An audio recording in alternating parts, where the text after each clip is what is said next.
semuanya, kembali lagi bersama Kimipedia.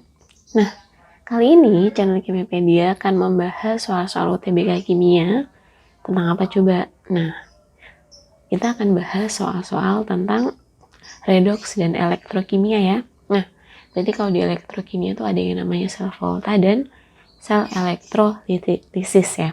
Nah, biasanya emang di sel volta itu kayak cuma ditanyakan tuh kalau di UTBK tuh berkaitan dengan nilai potensial sel atau enggak notasi selnya ya. Kemudian kalau misalkan di elektrolisis kebanyakan nih di UTBK itu soal-soalnya menentukan massa ya. Jadi kayak untuk reaksi itu lebih enggak sih ya, kalau reaksi itu enggak. Jadi kayak lebih banyak itu disuruh menentukan massa. Nah, jadi sangat mudah ya. Tinggal ngapalin rumusnya. Apa rumusnya? W sama dengan EIT atau enggak pakai W1 per E1 sama dengan W2 per E2 kalau misalkan disusun dalam keadaan seri gitu ya. Oke, kita mulai dari soal yang pertama. Suatu baterai dengan elektroda Al dan Ni pada keadaan standar menghasilkan arus 0,2 ampere selama 804 menit. Nah, nilai E-nya ada, nilai Ni-nya ada, nilai potensial masing-masingnya. Yang ditanya adalah pengurangan massa di anoda. Nah, jangan terkecoh nih dengan kata-kata pengurangan. Nah, arti pengurangan di sini bukan artinya sebelumnya ada massanya terus dikurangin jadi berapa, enggak. Nah, tapi kita lihat nih, pengurangan massa di anoda. Kalau kita lihat dalam suatu reaksi, memang anoda itu massanya berkurang. Dan di katoda massanya itu bertambah ya. Jadi ini kayak sesuai dengan reaksinya aja. Nah, langsung kita lihat massa yang ingin dicari adalah di anoda. Berarti siapa yang sebagai anoda? Nah, kita langsung bisa lihat dari nilai potensial selnya. Ada Al yang nilainya tuh minus 1,66 ya. Al nilainya minus 1,66. Sedangkan Ni nilainya adalah minus 0,25. Nah, siapa yang sebagai anoda? Yang sebagai anoda itu adalah yang memiliki nilai potensial paling negatif. Nah, siapa dong yang paling negatif? Nah, tentunya yang paling negatif adalah si Al. Berarti si Al sifatnya di sini anoda, sedangkan Ni sifatnya ada katoda gitu ya. Nah, berarti kita sedang mencari massa dari si Al. Nah, balik lagi ke rumusnya. Rumus, berarti kalau seperti kan pakainya hukum Faraday ya. Nah, hukum Faraday untuk mencari massa gimana nih? Rumusnya adalah W ya, W itu weight massa. EIT dibagi 96500. Nah, E itu apa? E itu kan AR per bilok. AR dari AL itu berapa? 27. Biloknya berapa? Nah, karena di sini ada nilai muatan 13 ya berarti kita pakainya itu. Ya, berarti di 3 gitu ya. I-nya senilai ampernya yaitu 0,2 dikali waktu. Nah, di sini waktu harus dalam keadaan menit. Sorry, bukan menit tapi detik. Nah, berarti di sini 804 dikali 60. Nah, baru dibagi dengan 96.500. Oke. Nah, ini bisa coret-coret 9 ya. Sehingga nilainya berapa nih?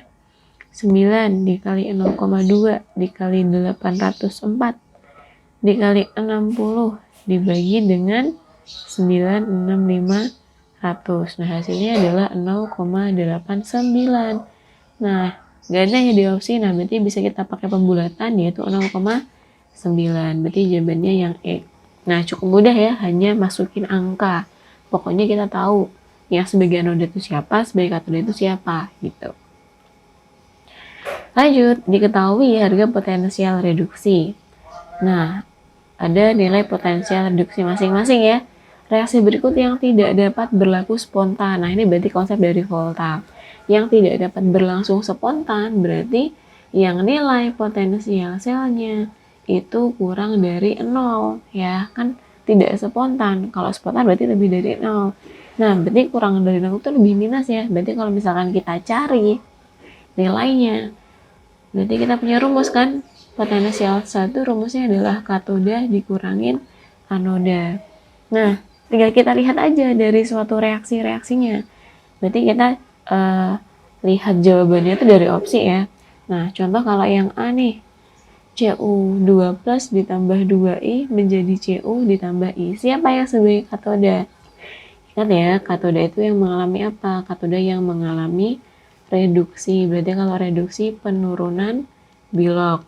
Nah, kalau anoda berarti mengalami oksidasi. Artinya apa? Mengalami kenaikan bilok. Oke, gitu ya. Nah, oke, dari opsi A berarti yang sebagai katoda siapa? Karena kita pakai rumus ini nih, katoda dikurangin anoda. Nah, katodanya berarti si CU ya, karena CU dari plus 2 ke 0 berarti turun. Nah, berarti katodanya CU, berarti CU dikurangi dengan I. Nah, sehingga CU nilainya berapa di situ? Tinggal kita masukin data angkanya. 0,35 dikurangin I-nya 0,54. Nah, pasti hasilnya minus ya, karena kecil dikurangi dengan gede. Kemudian kalau yang B, Fe3 plus ditambah 2I menjadi Fe2 plus ditambah I2. Nah, Fe dari 13 ke 2 berarti turun nih. Nah, berarti Fe-nya katoda. Berarti Fe dikurangin dengan I. Fe-nya 0,77 dikurangin I-nya 0,54. Nah, masih positif ya hasilnya. Kemudian yang C, 2I min ditambah BR2 menjadi 2BR min ditambah I2. I-nya dari min 1 ke 0 berarti naik. BR2-nya dari 0 ke min 1 berarti turun. Berarti BR sebagai katoda dikurangin I ya. BR-nya adalah 1,07 dikurangin 0,54. Nah, ini pasti positif. Kemudian opsi D, BR ditambah CU menjadi 2BR min ditambah CU2 plus. Nah, BR-nya 0 ke min 1 turun, CU-nya 0 ke plus 2 naik ya. Berarti BR sebagai katoda, CU sebagai anoda. BR-nya berapa? 1,07 dikurangin si CU-nya 0,35. Berarti positif juga ya. Kemudian yang E, Fe2 plus ditambah BR2 menjadi Fe3 plus ditambah 2 BR min. Fe-nya dari 2 ke 3 berarti naik. BR2-nya dari 0 ke BR min min 1 berarti turun ya. Berarti BR dikurangin si Fe. Nah, BR dikurangin Fe berapa nih? BR-nya adalah 1,07 dikurangin Fe-nya 0,77. Nah, sehingga nilainya masih positif. Nah, berarti hanya satu jawaban yang tidak dapat berlangsung spontan. Siapa dia? Yaitu si A ya. Nah, berarti jawabannya adalah opsi A. Oke, lanjut. Waktu yang diperlukan untuk melapisi suatu permukaan besi dengan 3,05 gram air seng dalam larutan ion seng yang dialirkan arus listrik sebesar 5 ampere. Ada data massa, ada data ampere atau arus listrik. Nah, berarti sama ya, kita pakai rumusnya hukum Faraday juga.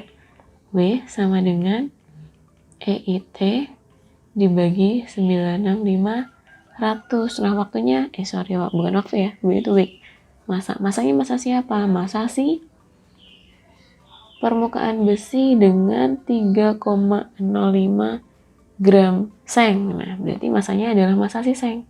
Karena yang melapisi besi adalah sengnya. Nah, berarti W seng itu berarti WZN gitu ya. Nah, 3,05 sama dengan E-nya AR per bilok. ARZN adalah 65,4 dibagi valensinya berapa? ZN itu 2 ya. Nah, pokoknya kalau misalkan ya, nggak diketahui nih biloknya berapa, kita ratakan semuanya jadi plus 2 gitu ya, karena semuanya logam pastinya. Nah, oke, I-nya adalah 5 ampere dikali waktunya dibagi 96500. Oke, nah berarti berapa nih T-nya? Berarti 3,05 dikali 2 dikali 96500 dibagi 65,4 ya. Oke, kita hitung. 3,05 dikali 2 dikali 96500 dibagi dengan 65,4. Hasilnya adalah 9.000. 9.000 bagi 60 ya. Itu kan menit ya. Bagi 60 berarti 150.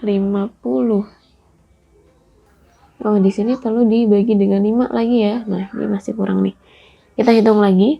3,05 dikali 2 dikali 96.500 dibagi dengan 65,4 dikali dengan 5. Nah, hasilnya 1800 menit. Oke. 1800 detik. Berarti kalau kita ubah ke menit berarti 1800 kita bagi 60, hasilnya 30 menit. Nah, berarti jawabannya mana nih yang 30 menit? Berarti yang E ya.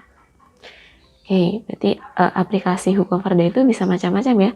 Bisa digunakan mencari massa, bisa digunakan mencari waktu, bisa juga digunakan mencari ampere atau arus maupun Ki ya. Ki itu berarti joule-nya.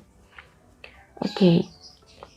Diketahui potensial elektroda 2,5 sel di bawah ini yang potensial selnya paling besar. Nah, cukup mudah ya kalau misalkan ditanyanya adalah potensial sel paling besar, kita cari aja yang potensial selnya, kan potensial sel itu kan katoda kurangin anoda. Kita cari aja yang paling positif dan paling negatif. Nah, pasti besar nih. Berarti siapa yang paling positif? Yang paling positif berarti di sini ada si Ag ya. Kemudian paling negatif itu ada Mg. Nah, sehingga Ag dikurangin Mg. Nah, nanti dia akan jadi yang paling besar. 0,8 dikurangin minus 2,34. Nah, berarti berapa ini? 1,34 ya. Nah, paling besar ini. Sehingga kalau kita tulis di sini kan berarti di opsinya itu kalau opsi soalnya seperti itu kan berarti ke notasi sel. Nah, notasi sel itu kan kebalikannya. Notasi sel itu perumusannya adalah anoda dulu baru si katoda. Anodanya siapa? Si Mg.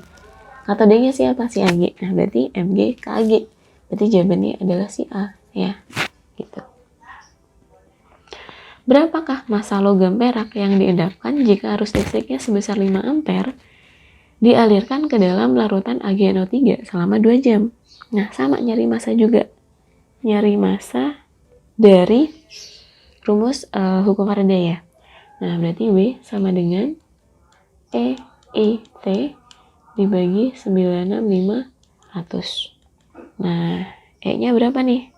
E-nya adalah AR per bilok. AR-nya 108. Nah, AgNO3 tuh berapa sih muatannya? Ini kan kalau diurai, jadinya Ag plus ditambah NO3 min. Nah, ada plus nih, berarti 1 ya. Dikali I-nya 5, T-nya 2, kali 60 ke menit, kali 60 ke detik, dibagi 96.500. Oke, coret-coret ke sini aja. Nah, sehingga nilainya berapa tuh? 108 dikali 5 dikali 2 kali 36 ya, dibagi 965. Hasilnya adalah 40,29 gram. 40,29 gram. Oke, berarti jawabannya yang C. Elektrolisis larutan KCl menggunakan elektroda karbon akan menghasilkan. Nah, kalau ini berarti kita masuk ke suatu reaksi ya. Reaksi elektrolisis. Nah, ayo masih ingat nggak reaksi-reaksinya? KCl dengan elektrodanya adalah karbon. Karbon berarti inert ya. Kalau inert berarti sukar untuk bereaksi. Nah, berarti yang bereaksi yang mereka sendiri. Nah, kalau KCl itu diurai jadinya adalah K plus ditambah Cl min. Nah, berarti di sini K plusnya sebagai katoda, Cl minnya sebagai anoda. Nah, kita bikin reaksi di keduanya. Nah, katodanya adalah K. K itu logam 1A. Kalau logam 1A dan dia sifatnya adalah larutan, berarti yang bereaksi adalah si air ya. Masih ingat ya? Air 2H2O ditambah 2 elektron menjadi 2OH- ditambah H2. Sedangkan anodanya ada ion Cl-. Cl- dengan elektrodanya inert. Nah, berarti dia pakai aturan dia sendiri ya. Masih ingat ya? 2 Cl- menjadi Cl2 ditambah 2 elektron. Nah, dengan kita lihat opsinya. Opsi A, logam Na di katoda, salah. Nggak ada Na-nya. Opsi B, gas H2 di katoda. Oke, bisa. Yang C, gas O2 di anoda, salah. Yang D, gas Cl2 di katoda salah, harusnya di anoda. Yang E, larutan basa di anoda. Salah ya. Kalau mau basa di anoda, harusnya anodanya menghasilkan OH-. Nah, kan nggak ada tuh OH-. Berarti yang betul adalah yang ini nih. Berarti jawabannya yang H2. Nah, itu dia pembahasan soal-soal kimia UTBK tentang reaksi-reaksi atau tentang soal-soal pembahasan dari materi redoks dan elektrokimia. Nah, jika ada yang belum paham, boleh ditanyakan di komentar ya, atau masuk ke grup bahas soal UTBK kimia, ada di Telegram. Nah, kalau sudah, kakak cukupkan. Ya tadi di skip. Kalau sudah, jangan lupa untuk terus mendukung channel Kimipedia untuk terus berkembang dengan cara like, komen, dan subscribe. Nah, nantikan video selanjutnya.